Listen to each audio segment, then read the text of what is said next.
Gibson Epiphone. Is Gibson worth? Let's talk about it right after this. Kick that intro.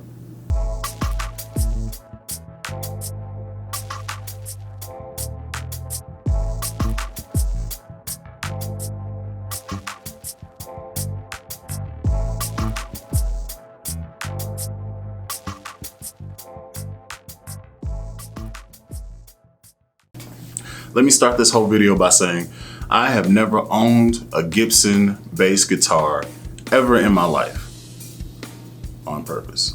So here are what I deem horrible about Gibson's bass division. Ready?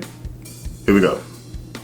Now, for the older crowd out there that are traditional rock basses from the 70s, 80s, and they like, the hair metal band type stuff. I can understand why the aesthetic of a Thunderbird bass is pleasing. I get it. I personally had that bass on my Mount Rushmore, my holy grail of basses, until I bought an Epiphone Goth bass. Hear me out. Do I still have the bass? Absolutely. I'll show you her in just a little bit. But there are a lot of things about my bass, the Epiphone bass, that was better than the Thunderbirds that I played. And I went to the Gibson factory in Memphis and I went through and I played Thunderbird basses, 5 of them, 3 of which were 5 strings. They don't play like this. Why is that? I feel like the quality of the instrument doesn't match the price tag that they're holding over the instrument. For the quality, their Thunderbird, the Gibson Thunderbird, should probably be about a $600 bass. Feel how you want to feel about it? That's my personal opinion. Now, what do they cost? Anywhere between $800 to $2,500, depending on what stuff you get with it, how many strings you put on it, that type of thing.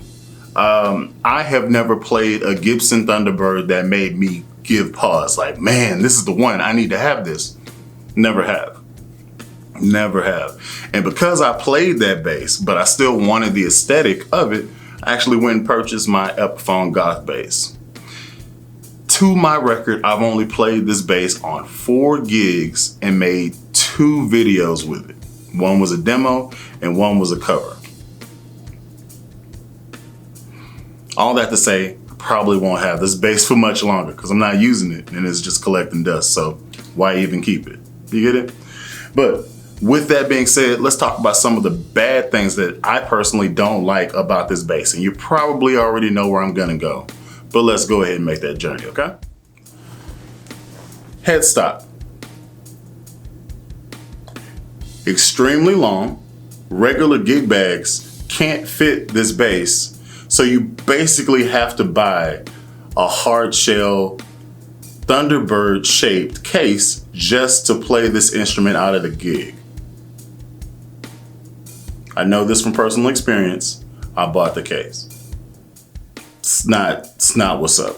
Now the shape of it actually looks cool. This kind of adds to the dynamic of the aesthetic of what it is and stuff like that. Another little piece about it. For this particular model here, it's painted all the way through in this matte finish thing, even on the neck. Up to the headstock, it's all the same matching paint job. It's all the same. As you see, I have sweaty hands and I just picked this bad boy up, right?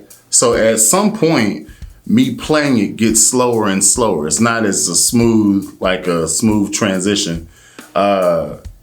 And over time, the sweatier my hands get, the worse or the less mobile I am on the neck. That's another negative for me. It may not be a negative for you, but it's a negative for me.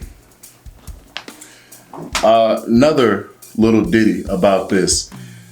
The shape of it, like how it sits on your body, like how it sits here, It has to, you have to like offset it so that it doesn't do what the next little thing is, dive. You have to offset it back here and find that sweet spot to make it level. And even still, see how it swings backwards? Even still, if you move your leg any piece, dive. You get what I'm saying? Okay. And I think that's attributed to the fact that this body itself is so thin.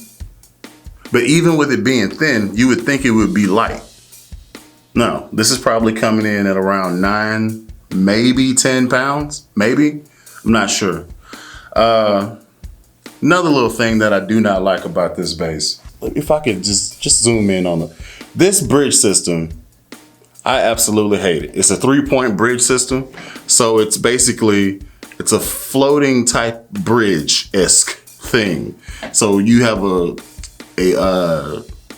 flathead part here that you can turn to raise this side up, raise this side up, raise the middle up, and kind of find a triangular plane in which the strings can sit. It works, but not very well.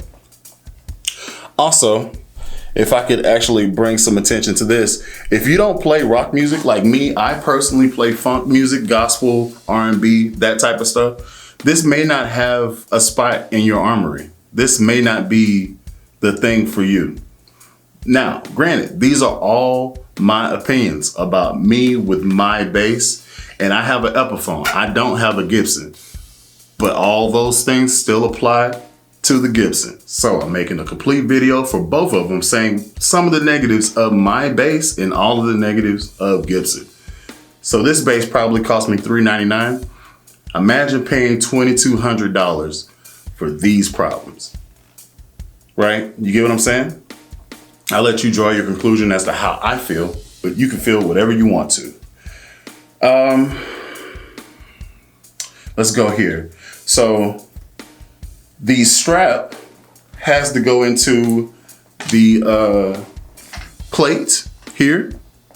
See the strap has to go into the plate here, which doesn't help with the diving. When you actually play it with the strap, you kind of have to play it like the lead singer of Metallica. Like he has his guitar cranked like this, and for you to get down like him or play rock music, because you're not funking up here with it with this bass. You're not.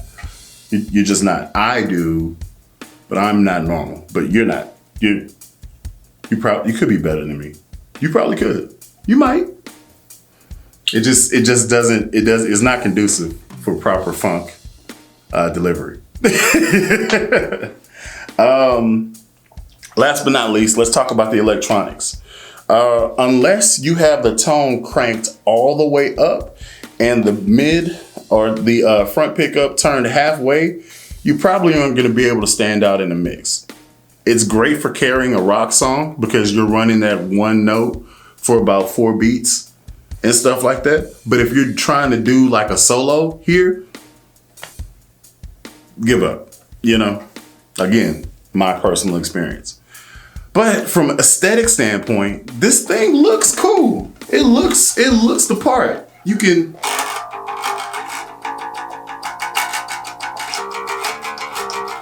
it looks the part. Now notice I didn't go in with the,